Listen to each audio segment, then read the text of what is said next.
enough cozy mystery books to consider that I knew these places as well as the people who lived in these magical towns. Well, so much for believing what you read in books, because from what I could see, all those authors had got it wrong. Airlie Falls in north central Texas was nothing like that. Maybe the good pastor had guessed it would be like this.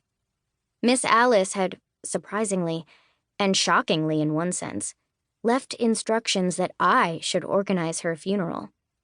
Or, more to the point, simply see to it that her wishes were carried out. She'd chosen the readings, prayers, and hymns. She'd not mentioned anything about serving refreshments. And as a love of baking had been one of the things we'd bonded over, I'd offered some options to the pastor. In response, he'd looked at me in an odd way, and then quickly told me not to worry, that his wife, Ms. Petrie, would arrange something at the church hall. Yet that morning, when I'd arrived at the manse a few minutes early, with 2 sour cream and peach cakes and a plate of candy bar cookies, Pippa Petrie had been really awkward about it.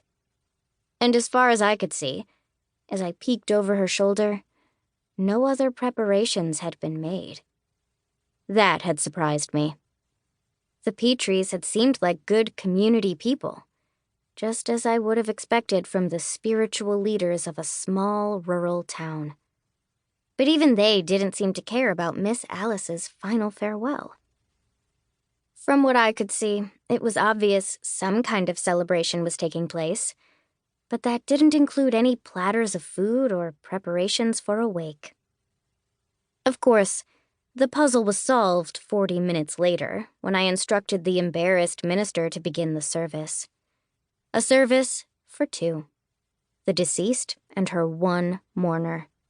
And, I imagined, a whole flurry of family ghosts who held the family secrets.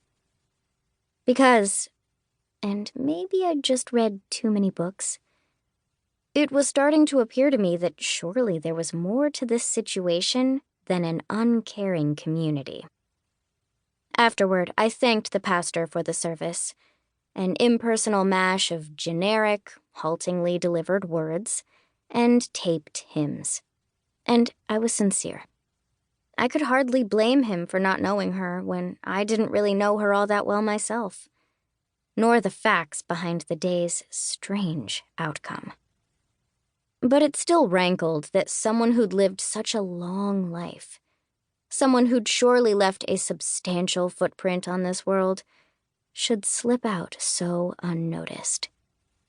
There must have been family stories, adventures she'd had, the roles she'd played in the community where she'd lived her whole life, her interactions in that community before she became too old and unwell to take a further role.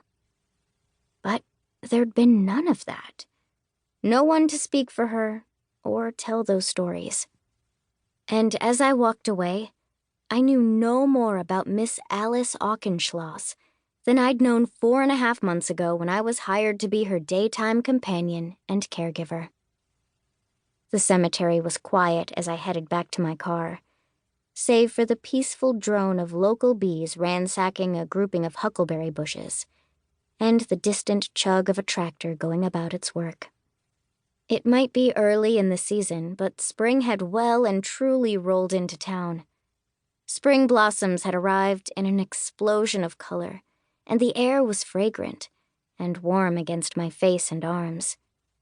Had I not been swamped in misery and confusion, I would have found such peace in this setting. That was another thing that made me sad.